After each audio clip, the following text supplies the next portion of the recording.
Pemirsa, berdasarkan hasil survei yang dilakukan Bursa Efek Indonesia ke perusahaan yang berorientasi impor, kebijakan tarif impor Presiden Amerika Serikat Donald Trump untuk Indonesia sebesar 32% tidak akan berdampak signifikan terhadap pasar modal Indonesia. Bursa Efek Indonesia memastikan kebijakan tarif impor Presiden Amerika Serikat Donald Trump untuk Indonesia sebesar 32% tidak akan berdampak signifikan terhadap pasar modal Indonesia.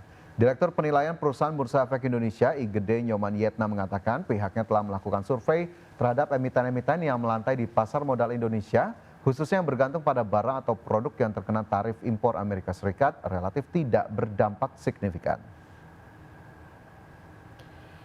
Kami melakukan survei bahwa impact terhadap tarif tidak besar karena kan tergantung dari sisi kontribusi dari perusahaan tercatat kita terhadap produk atau barang yang kena tarif. So far kami sudah melakukan survei relatif tidak berdampak.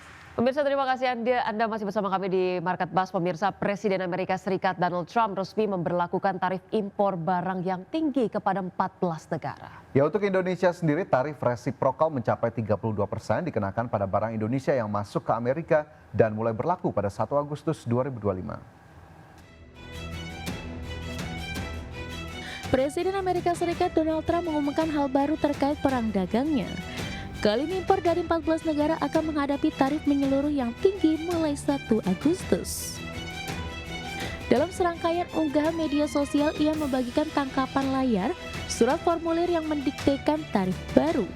Barang-barang yang diimpor ke Amerika Serikat dari Jepang, Korea Selatan, Malaysia, Kazakhstan, dan Tunisia sekarang akan menghadapi tarif 25%. Barang-barang Afrika Selatan dan Bosnia akan dikenakan tarif Amerika Serikat sebesar 30%. Impor dari Indonesia akan dikenakan bea cukai sebesar 32%. Bangladesh dan Serbia sama-sama dikenai tarif 35%. Sementara Kamboja dan Thailand ditetapkan untuk tarif 36%. Lalu dari Laos dan Myanmar sebesar 40%. Surat-surat tersebut adalah yang pertama dikirim sebelum hari Rabu 9 Juli yang merupakan batas negosiasi tarif timbal balik Trump yang diumumkan pada April lalu. Berbagi sumber, IDX Channel.